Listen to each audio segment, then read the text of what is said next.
Saya sudah sini aja ya. Ya. Pak Ahok. Jadi gini, semalam itu kita kan datang ke acara tabrak Prof Mahfud di Pos Blok. Nah di situ ada yang nanya soal KPK. Gimana nanti kalau Pak Ganjar dan Prof Mahfud menang? Salah satu agenda dari Prof Mahfud adalah ingin balikin KPK ke settingan pabrik, settingan awal, kembali independen, tidak ada intervensi dari manapun, gitu Pak. Nah, 3 atau 4 hari yang lalu saya tuh iseng bikin konten ngepost. Seandainya Pak Ganjar dan Prof Mahfud menang, ini seandainya ya Pak ya, seandainya. Terus Bapak ditunjuk jadi ketua KPK. Setuju gak? Ini seandainya nih. Setuju ya? Seandainya. Udah tuh Bapak kepilih jadi ketua KPK.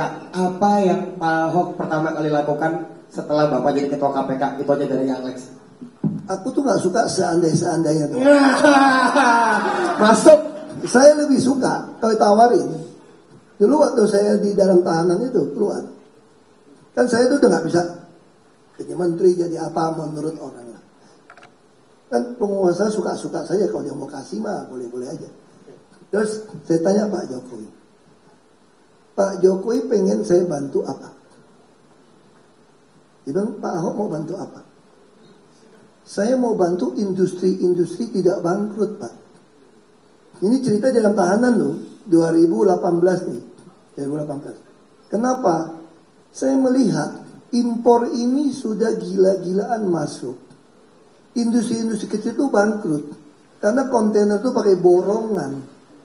Dulu 5 juta. Akhirnya barang-barang kecil dimasukkan ke dalam, masuk nih.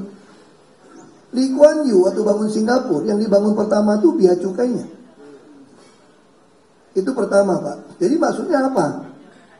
Saya khawatir. Dulu Pak Harto saja. Saya kan udah umur 58 nih tahun ini. Ya Pak Harto aja dulu. Saya suka dialog ya.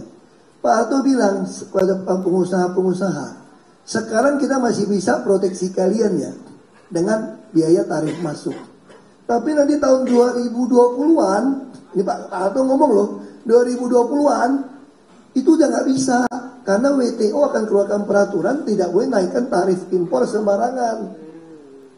Nah di situ gimana cara atasinnya? Ya kan mesti bisa bersaing, sama mesti punya bea cukai yang berani, yang bisa pinter. Ya waktu barang Anda masuk, saya bisa bilang, ini udah PSNI belum ya? Ini bahannya apa nih? Udah menuin kesehatan atau belum? Minimal menghambat lu supaya barang lu agak tahan lama nih. Bayangin kalau sekarang barang masuk dari luar negeri, nggak pakai gudang, langsung bongkar, langsung kirim. Jadi bukan salah TikToknya, salah bea cukai dong yang. Tapi ini nggak ada yang berani WTO. Nah, saya bisa ngerti Pak. Makanya saya mau minta jadi dirjen bea cukai Pak.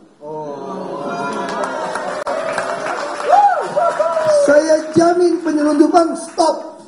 Karena zaman Pak Harto tuh penyelundup itu subversif, mematikan industri, berarti membuat PHK gitu banyak. Kalau PHK gitu banyak, semua penjualan akan macet, pajak semua akan turun. Ini negara bisa bangkrut. Saya jadi bea cukai Pak. Kenapa bea cukai gaji kecil? Kan dirjen boleh nyambi jadi komisaris Pak. Mega kan? Saya bisa beresin. Saya jamin industri nanti tidak ada lagi pakai UMP-UMP-an. Nah ini Pak Ganjar setuju nih. Belum bisa ngomong dong. Kan belum jadi dong. Tapi saya nggak bisa jadi dirjen bea cukai lagi karena umur saya udah lewat. Itu cerita 4 tahun yang lalu. Nah ketua KPK gimana? Nah kalau ketua KPK ini kolektif, gak ada guna. Lu kalau angkat gue jadi jaksa agung dong. Baru spesifik loh itu. Nah, lalu kalau jadi jaksa agung apa yang mau saya lakukan? Makanya saya orang gak malu-malu, gue mau minta. Lu tanya yang gue minta dong. Apalagi cuma andai-andai ini mah gampang ngomong aja. Ya enggak? Kalau gue jaksa agung, yang gue boleh lakuin apa atau enggak? Bikin list. Jadi ada pembuktian illicit enrichment dong. Jadi kalau mau jadi pejabat, harta lu berapa, pajak lu bayar berapa, itu sesuai atau enggak? Gue bikin list. Ya dong, siapa mau jadi pejabat mesti ikutin list ini. Lalu bisa pingsan dong semua, gaji kecil kok kaya.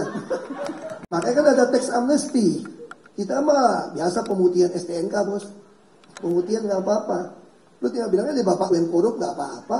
Kan anak belum tentu sejahat bapaknya. Nggak apa-apa. Tapi gaji dinaikin semua. Dirjen, sekjen, irjen itu naikin gaji seperti direktur-direktur BUMN. Menteri-menteri gaji Singapura kasih $1 juta. Pak gaji 18 juta kaya raya main bisnis lebih celaka kita. Ya dong, kasihnya 1 miliar lebih, 15 miliar setahun lah. Kecil kok dia nyolong misalnya, dia korupsi. Tapi di list dulu tuh Pak, jadi ketahuan tuh Pak. Kita tinggal bikin kan. Terus nanti pembuktian terbalik harta semua. Laporan LHKPN itu bukan kayak sekarang. Cuma ngelaporkan hibah-hibah. Kalau gue terima dari orang bukan dari kakek emak gue, nenek gue, bukan hibah, namanya gratifikasi bos. Iya dong. Nah kita gak usah munafik lah, pakai kosakata yang aneh-aneh. Nah kita bereskan. Lalu TNI Polri, aku udah cerita sama Pak Ganjar nih, Pak Ganjar kan malu-malu. Bisa dilaksanakan nggak? Makanya ada yang isu, kalau gitu lu jadi Menteri Keuangan aja lu beresin. Karena pajak dia cukai di bawah lu. Nah kalau ada gitu, lalu gue bilang Pak Ganjar, ini cerita kosong aja, kan seandainya semua. Kan seandainya semua, betul. Seandainya biasanya kenyataan. Itu kalau pabrik bertumbuh, nggak usah berebut UMP. Kalau pabrik lu butuh tenaga kerja, lu rebutan lu. Gaji naik semua, pajak semua beres. Untuk mencapai penghasilan seluruh rakyat Indonesia, tiap rumah tangga bisa 5 juta pasti tercapai. Kalau itu tercapai, wah ekonomi kita dahsyat. Makanya negara lain itu takut Indonesia punya presiden yang bisa jalankan ini, tau nggak? Lu mau dagang apapun jalan. Lalu kalau gue mau jadi apa? Dia cukai nggak bisa, berarti cuma 2 lah. Kalau acaranya nggak, jaksa agung atau menteri keuangan, misalnya. Oke. Kan di bawah dia cukai, kan dia cukai di bawah gua kan. Udah kejawab ya, udah kejawab. Seandainya nih. Tapi menteri tolong perbaiki gajinya dong. Iya. Karena susah gitu. Ngomong Pak Ganjar jangan ngomong ke saya, Pak. Jadi Menteri Keuangan boleh Pak asal $1 juta.